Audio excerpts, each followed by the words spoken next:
Sobat Maestro, sesaat lagi Anda akan bersama-sama mengikuti pengajaran firman Allah yang disampaikan oleh hambanya Pastor Dorcas Daud dari Gereja Hope ACC. Selamat mendengarkan. Shalom, Anda akan mendengarkan program Kuasa dalam Firman-Nya yang disampaikan oleh Pastor Dorcas Daud dari Hope ACC dan Dorcas Ministries. Selamat mendengarkan. Shalom semua kekasih-kekasih Tuhan yang sangat diberkati. Saya percaya Anda juga dalam damai sejahtera dan sukacita, dan kita menjalani hidup ini dengan terus mengucap syukur kepada Tuhan karena Dia setia menyertai kita. Rencana-rencana yang selalu besar dan kita belajar untuk mengikuti rencana yang besar itu. Tapi sebelum kita akan menerima kebenaran firman Tuhan, mari kita sekarang berdoa terlebih dahulu. Haleluya. Terima kasih Bapa Surgawi, kesempatan Kau berikan adalah kesempatan yang emas yang akan kami pergunakan saat ini dengan penuh sukacita, dengan penuh gairah, dengan penuh semangat, dan kami menerima dengan segenap hati kami. Roh Kudus yang menolong kami untuk bisa mengerti setiap makna atau isi daripada firman Tuhan yang luar biasa, karena kami membutuhkan firman itu. Terima kasih Bapa Surgawi untuk hari yang sangat diberkati ini. Dalam nama Tuhan Yesus Kristus kami berdoa. Haleluya. Amin. Saudara, kekristenan kita bukannya sebuah agama, tapi kekristenan kita adalah hubungan pribadi kita dengan Tuhan Sang Juru Selamat. Karena melalui penebusannya, Allah Bapa bisa melaksanakan rencana yang luar biasa untuk setiap kita. Walaupun dahulu ketika Yesus belum mati di kayu salib untuk menebus dosa manusia ini, rencana Allah yang besar untuk manusia ciptaannya itu sempat terhalang. Tapi sekarang dengan Allah menjadikan Yesus atau memberikan Yesus sebagai penebus bagi kita, maka kita sekarang berdamai kembali dengan Allah. Kita sekarang bahkan diangkat jadi anak Allah, jadi pewaris kerajaan Allah. Maka rencana yang besar dan luar biasa itu berjalan kembali, itu bisa Dia laksanakan dengan lancar.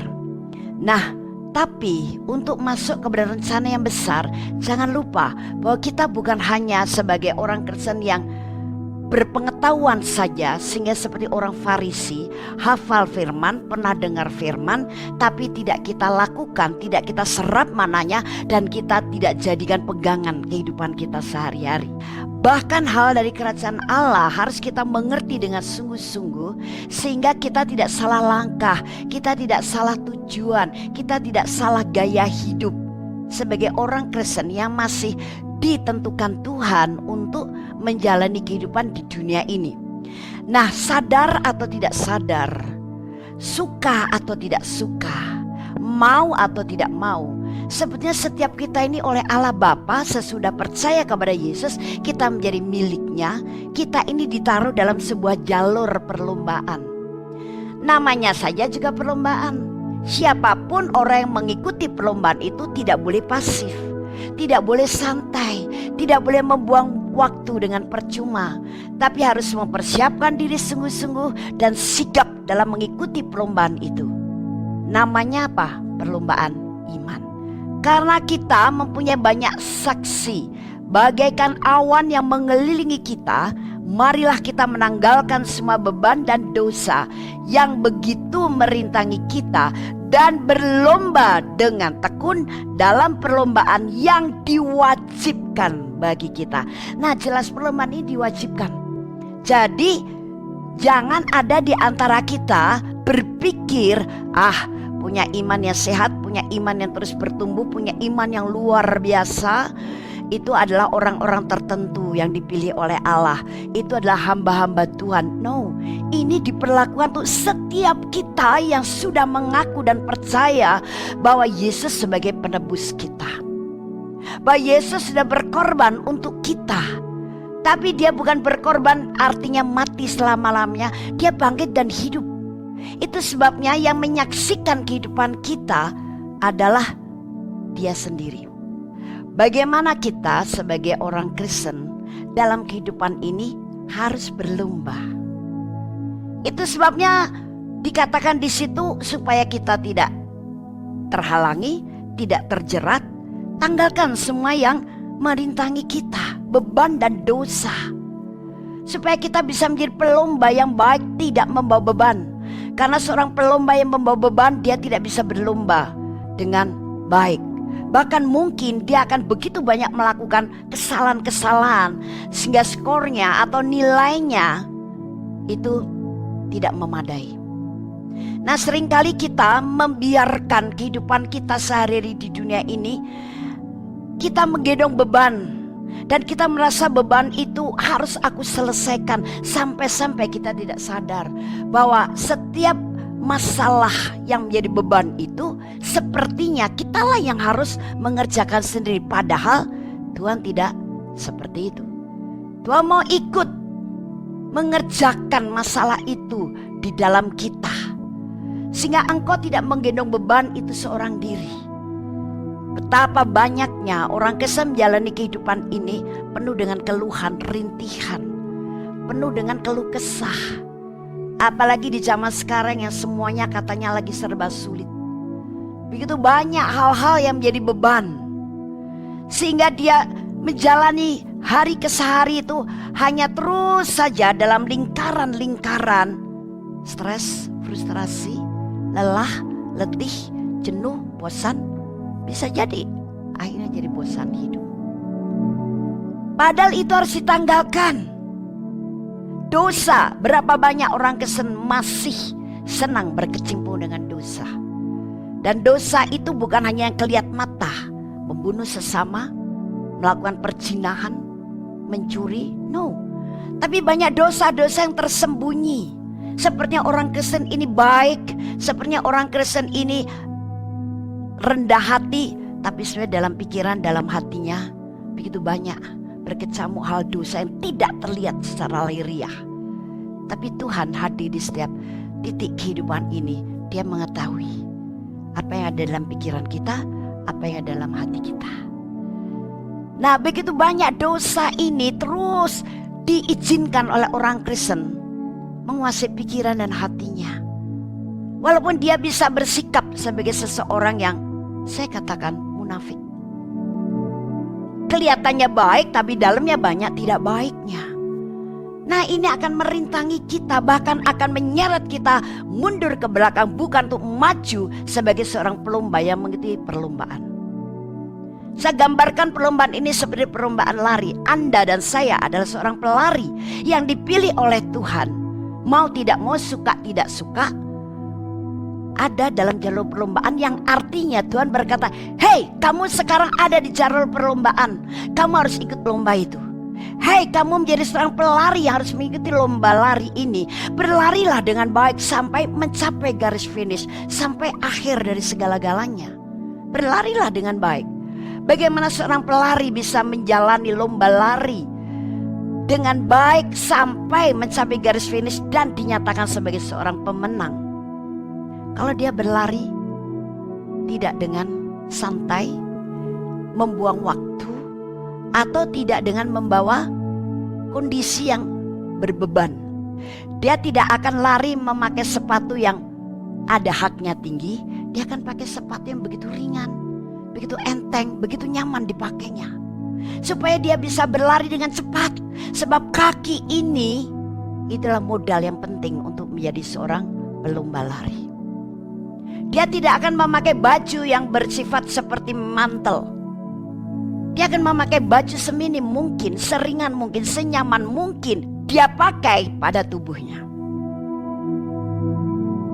Supaya apa? Dia bisa lari dengan cepat. Badan ini harus bergerak dengan leluasa dan merdeka.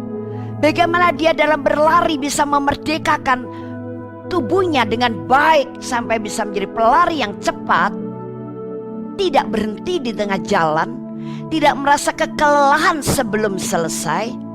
Dia harus tanggalkan baju yang seperti mantel itu. Pakai baju yang ringan dan nyaman, yang memang untuk dipakai oleh seorang pelari. Begitu juga dia tidak akan menggendong sebuah rangsel di punggungnya, di mana di dalamnya begitu banyak barang-barang. kesukaan dia. Dia tidak akan membawa beban tas atau rangsel sekalipun. Dia akan bebas merdeka. Punggungnya juga bebas, kakinya bebas, badannya bebas dan nyaman. Karena apa? Seorang pelomba lari, dia tahu hal itu menjadi beban yang akan merintangi dia. Beban yang besar loh.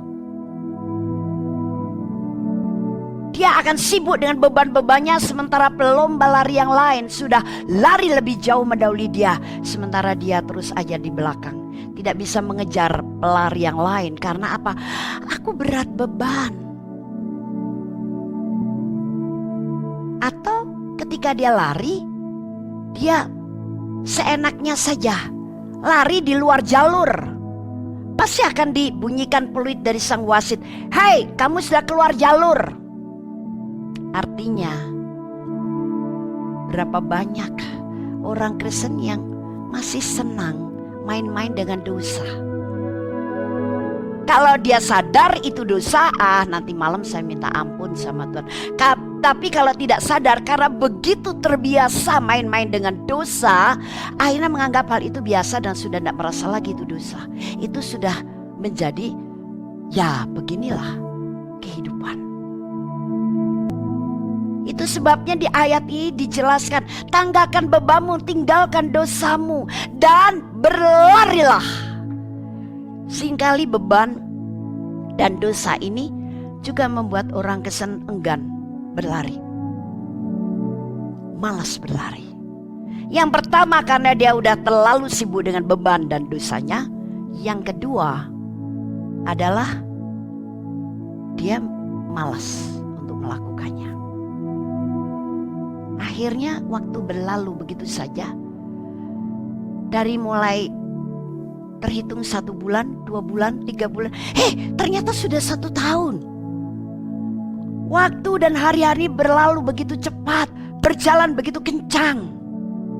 Kemarin sepertinya kita baru mengakhiri tahun yang lalu, memasuki tahun yang baru. Sekarang tahun yang baru sudah mau kita akhiri lagi. Kita sering mendengarkan celotehan daripada orang-orang Kristen seperti itu.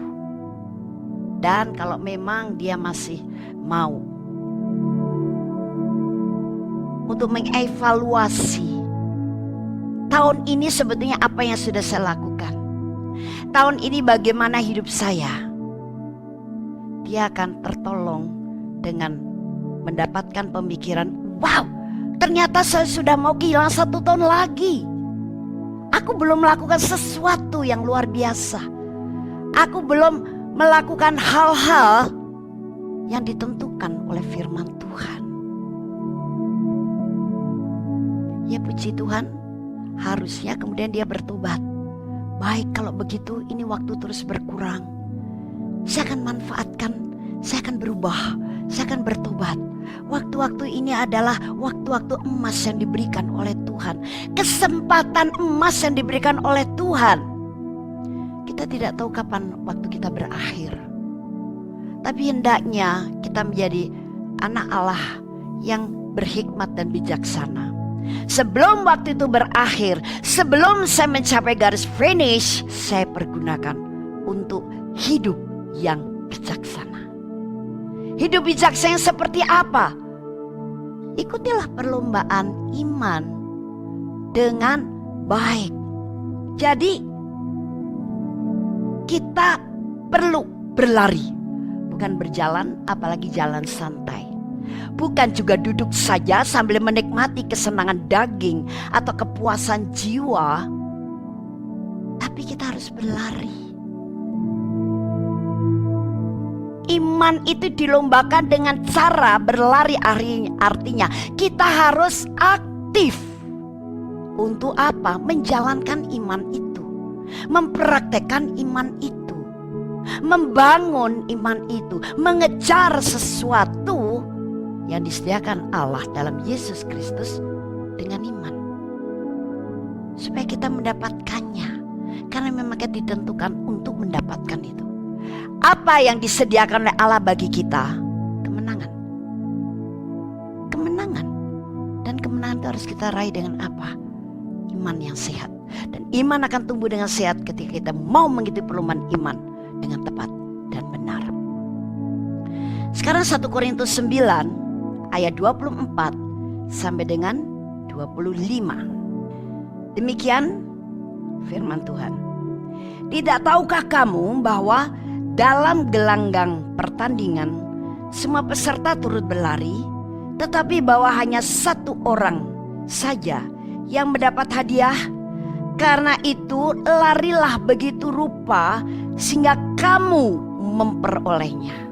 Sekali lagi dalam ayat firman Tuhan ini dikatakan berlarilah. Jadi berlari ini menjadi pokok atau menjadi inti dalam kita mengikuti perlombaan iman. Artinya jangan menjadi orang Kristen yang santai, hanya cuma mau menerima berkatnya tanpa mau harus beriman, hanya mau mendapat anugerahnya tanpa harus melakukan sesuatu. Jadi berlarilah. Perlombaan ini bukan menjadikan seseorang berada di satu tempat atau stagnan, tapi harus bisa maju dengan waktu yang cepat.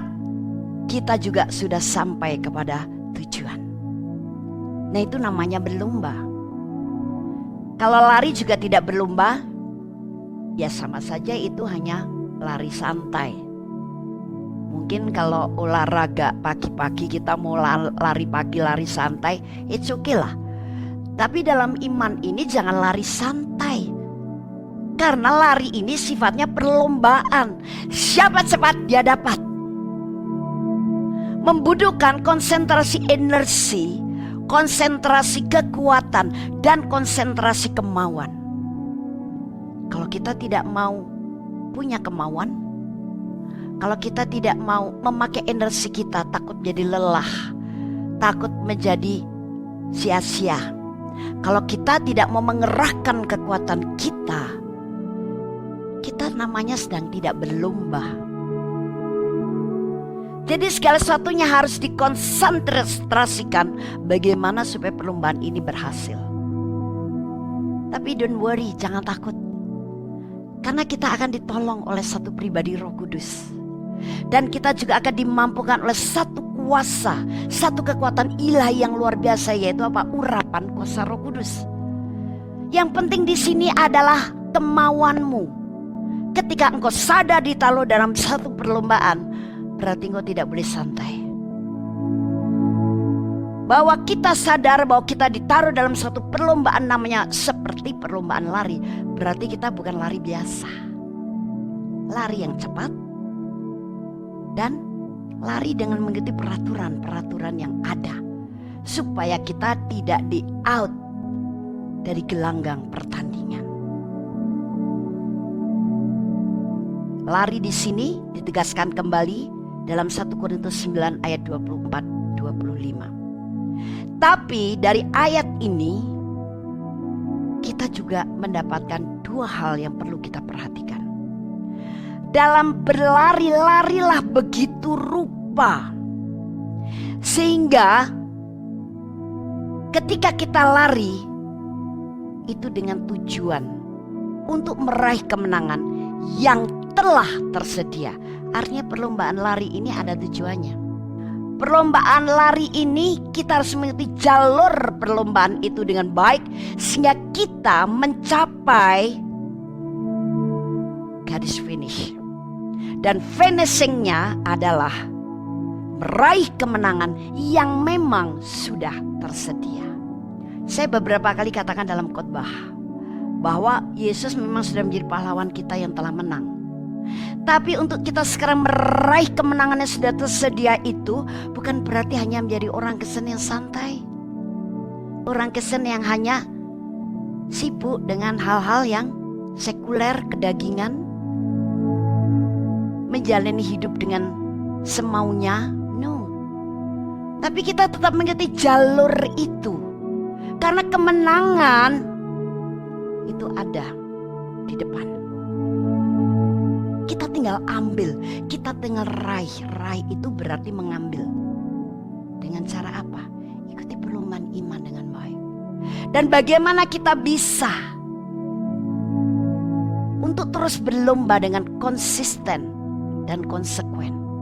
Jawabannya adalah ada di dalam judul perikop Ibrani pasal 12 tadi, yaitu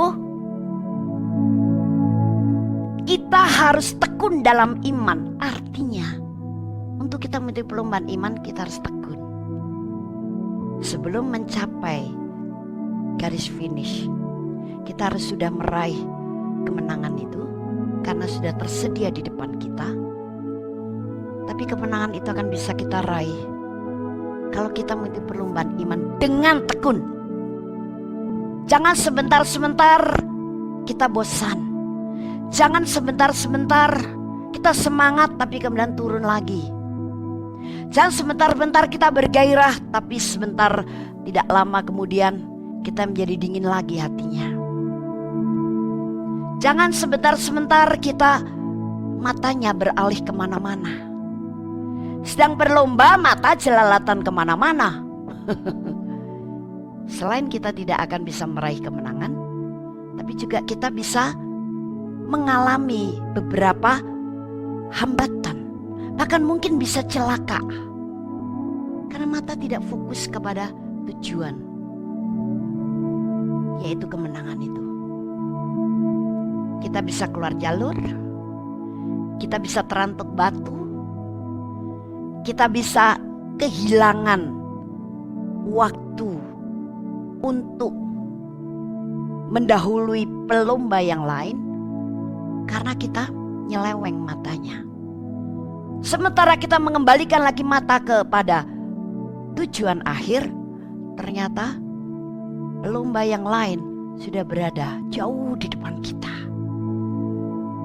Karena tadinya kita teledor dalam mengikuti perlombaan ini, membiarkan, mengizinkan mata ini tidak fokus kepada tujuan, yaitu meraih kemenangan. Kita memang tidak berjuang sendiri. Tuhan Yesus sudah berjuang mengalahkan musuh-musuh kita, yaitu setan dan iblis, dengan adu ketaatan kepada Allah Bapa untuk supaya kita menang. Jadi kita sekarang yang punya bagian tinggal meraih kemenangan itu. Tapi bukan dengan hidup santai, bukan dengan hidup apa adanya dan tidak pernah mau maju, tidak pernah mau bertumbuh, tidak mau semakin kuat. Tapi kita harus mengikuti perlombaan, yaitu perlombaan iman. Jadi perlombaan kita itu, percayalah, tidak akan sia-sia. Kita ketika berlomba dengan sasaran tujuan yang konsisten, maka kita akan meraih kemenangan itu. Karena kemenangan memang itu adalah bagian kita. Yang kedua dari 1 Korintus 9 ayat 24 sampai dengan 25 adalah kita harus menguasai diri kita. Apa maksudnya menguasai diri? Menahan diri dalam segala hal. Artinya tidak ada hal lain dalam diri kita yang di luar kendali. Karena dengan kondisi seperti itu kita juga akan memakan waktu yang begitu banyak terbuang. Padahal setiap waktu, bahkan setiap detik di mana Tuhan itu adalah waktu ini berharga. Dan ketika kita manfaatkan waktu ini tiap detik dengan benar, kita adalah orang yang cerdik. Kita adalah orang yang berhikmat.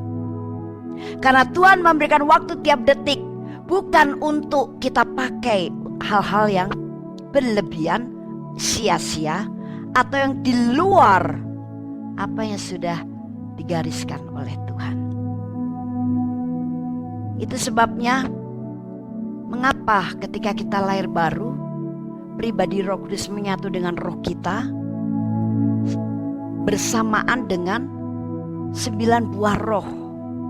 Galatia 5 ayat 22 kepada kita. Dan dalam buah roh itu salah satunya adalah penguasaan diri. Mengapa kita diberi roh penguasaan diri? Supaya kamu seimbang dalam menjalani kehidupan ini. Supaya kamu tidak timpang.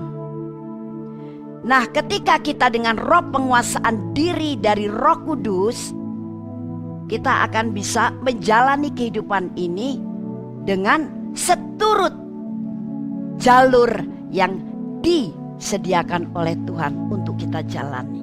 Mungkin hal-hal yang menjadikan kita menjalani kehidupan yang kurang seimbang adalah hal-hal yang kita pikir itu sederhana. Tapi hal yang sederhana ini menimbulkan efek atau akibat yang membuat kita mengalami ketimpangan. Saya ambil contoh yang sederhana adalah bagaimana kita bisa mengatur waktu kita dalam menjalani kehidupan ini. Bagaimana kita bisa menerapkan waktu-waktu ini dalam keseharian kita. Katakan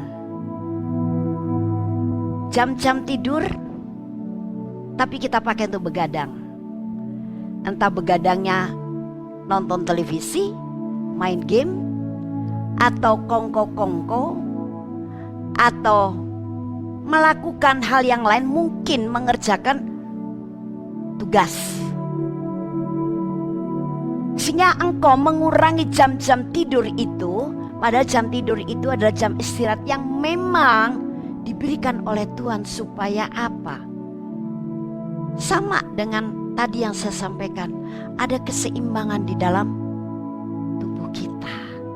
Akibatnya ketika kita memakai jam tidur bukan untuk tidur, maka jam tidur kita berkurang. Dan ketika berkurang, kita paksakan lagi untuk kita melek. Akhirnya kita ketika harus bekerja, kita bekerja dengan rasa mengantuk yang amat berat. Tubuh kita yang harusnya segar bangun tidur, tapi rasanya seluruh tubuh ini menjadi lelah. Dan banyak orang mengeluh bangun tidur, saya bilang, aduh badanku capek semua. Bahkan pikiran tidak menjadi fresh, tidak menjadi segar. Tidak bisa berpikir panjang. Termasuk emosi yang kemudian tidak bisa kita kontrol. Karena apa? Ketika kita tidak tidur, jiwa dan tubuh kita tidak beristirahat sebagaimana mestinya. Ini hal-hal yang sederhana yang sering kita lupakan loh. Di zaman milenial ini banyak orang-orang di dunia ini yang kurang cerdik mengatur waktu. Siangnya yang harusnya dia bisa melakukan yang terbaik, yang maksimal, akhirnya tidak bisa. Karena apa? Siang yang waktu kita untuk melakukan sesuatu, tinggal waktu-waktu yang tersisa dengan modal tubuh yang lemah, tubuh yang lelah, tubuh yang letih, pikiran yang tidak segar, emosi yang belum tertata dengan baik. Karena tidak waktu cukup beristirahat untuk jiwa kita tidak dikendalikan oleh hal-hal dari dunia. Ini namanya menjalani hal-hal yang di luar kendali. Karena kita tidak mau menahan diri. Apa yang kita ingin, kita mau, itu yang kita lakukan. Kita lupa bahwa sebetulnya kalau kita bisa memanage waktu dan hidup kita dengan baik, merelakan diri Roh Kudus yang mengendalikan kita, maka kita akan bisa menjadi seorang pelomba yang terus punya semangat, kekuatan, dan gairah dalam mengikuti perlombaan ini sampai kepada tujuan, yaitu meraih kemenangan hingga garis finish, hingga akhir hidup. Hidup ini singkat bro, sis. Mari kita kerjakan waktu-waktu ini dengan hidup yang sesuai dengan apa yang sudah digariskan oleh Allah, apa yang sudah ditentukan oleh Allah. Atau kita mempergunakan waktu hanya untuk mengejar hal-hal yang sekuler, sehingga hal-hal yang rohani yang menjadi pendukung, yang menjadi kekuatan untuk kita bisa meraih hal yang sekuler, sama sekali tidak sehat. Hal-hal rohani sama sekali kita abaikan, kita terlantarkan, kita tidak sadar bahwa kalau kita sudah mendapatkan kerajaan Allah dan kebenarannya, semuanya ditambahkan oleh surga untuk kita kok. Jawabannya ada di dalam penebusan Yesus. Dia katakan sudah selesai, artinya semua yang untuk manusia sudah selesai saya kerjakan. Sekarang sudah diganti dengan anugerah yang luar biasa, hidup dalam kelimpahan oleh Allah Bapa. Carilah dahulu kerajaan Allah dan kebenarannya, maka segalanya akan ditambahkan kepadamu. Juga hal-hal yang lain. Ketika kita terus hanya mengutamakan hal yang sekuler, hal rohani kita terbengkalaikan, ya otomatis kita akan merasakan begitu banyak benturan, hantaman, guncangan yang membuat kita juga ikut terbentur, sakit terbentur, dan kita oleng karena guncangan itu. Dan kita mengaduh, mengeluh dan mengeluh. Katanya orang Kristen semuanya dibuat lancar. Lu ya orang Kristen yang gimana? Yang berada di jalur perlombaan itu dan menghidup perlombaan itu dengan tekun. Menghidup perlombaan itu dengan baik, menguasai diri, tidak melakukan hal-hal yang di luar kendali, menahan diri supaya tidak terhambat perlombaan iman. Dan ketika kita seimbang, apa yang terjadi? Rohani, materi, jasmani selalu seimbang. Saya percaya kalau kita kaya dalam hal rohani, jiwa dan kedagingan ini juga akan menjadi kaya kok. Rohani kaya, materi jasmani juga kaya. Karena kuncinya ada dalam rohani itu. Tapi rohani itu harus sehat, dan sehat kalau kita mengikuti perlombaan iman dengan berlari. Nah, ini adalah contoh hal sederhana yang bisa membuat kita kehidupannya tidak seimbang. Hal-hal sederhana saja bisa mengakibatkan seperti itu dan kita mengalami kerugian besar. Apalagi hal yang besar. Sebelum khotbah ini saya akhiri, saya garis bawahi. Hari ini Roh Kudus mengingatkan kita. Artinya harus kita ingat baik-baik bahwa kita semua sedang berlomba. Jangan ada orang Kristen merasa jadi penonton. Aku kan cuma nonton saja. Aku cuma kan menjalani kehidupan ini saja. No, semua kita ini sedang berlomba karena semuanya sudah ditaruh dalam jalur perlombaan. Jadi jangan kehilangan kesempatan emas yang diberikan oleh Tuhan untuk kita. Kapan kesempatan emas itu? Dari mulai kita lahir baru, percaya Yesus, sampai akhir hidup kita. Ini adalah kesempatan emas yang diberikan oleh Tuhan untuk kita meraih kemenangan. Caranya tadi, di jalur perlombaan, engkau harus mengikuti perlombaan dengan tekun dan larilah begitu rupa sambil penguasaan diri. Mengikuti aturan main yang ada. Melakukan apa yang ditetapkan oleh Tuhan, bukan apa yang ditetapkan oleh keinginan kita sendiri. Baik itu hal sederhana, apalagi hal yang besar. Mari saya ajak Anda untuk kita menggalinya terus menerus sampai mendapatkan emas yang terpendam. Apa itu emas yang terpendam? Hal-hal yang luar biasa yang diberikan Tuhan untuk kita. anak-anaknya, anggota keluarganya, dengan cara berlombalah untuk meraih kemenangan. Amin. Tuhan memberkati kita. Haleluya. Kami percaya Anda pasti diberkati oleh firman Tuhan yang disampaikan oleh Pastor Dorcas Daud STH dari Hope ACC dan Dorcas Ministries. Dan bila Anda memiliki pertanyaan seputar kegiatan pelayanan kami, Anda dapat menghubungi kami di 08 222 703 0006. Sekali lagi di 08 222 703 0006. Sampai jumpa kembali. Tuhan Yesus memberkati.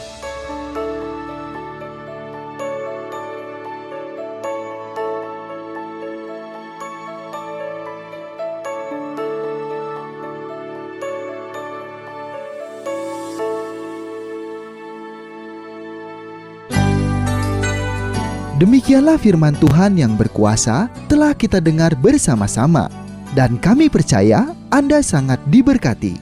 Bagi yang membutuhkan pertumbuhan iman dan pelayanan lebih lanjut, Anda dapat menghubungi kami dan beribadah bersama dengan kami setiap hari Minggu di Gereja Hope ACC di ACC Center, Jalan Mekar Utama, nomor 31, lantai 3 Kompleks Mekarwangi, Bandung, pada jam 8.30. Ada kebaktian anak-anak pada jam yang sama. Ikuti juga Breakthrough Prayer setiap Jumat jam 18.30. Jika Anda membutuhkan dukungan doa, Anda dapat mengirimkan SMS ke nomor 0822 2703 0006. Tuhan memberkati.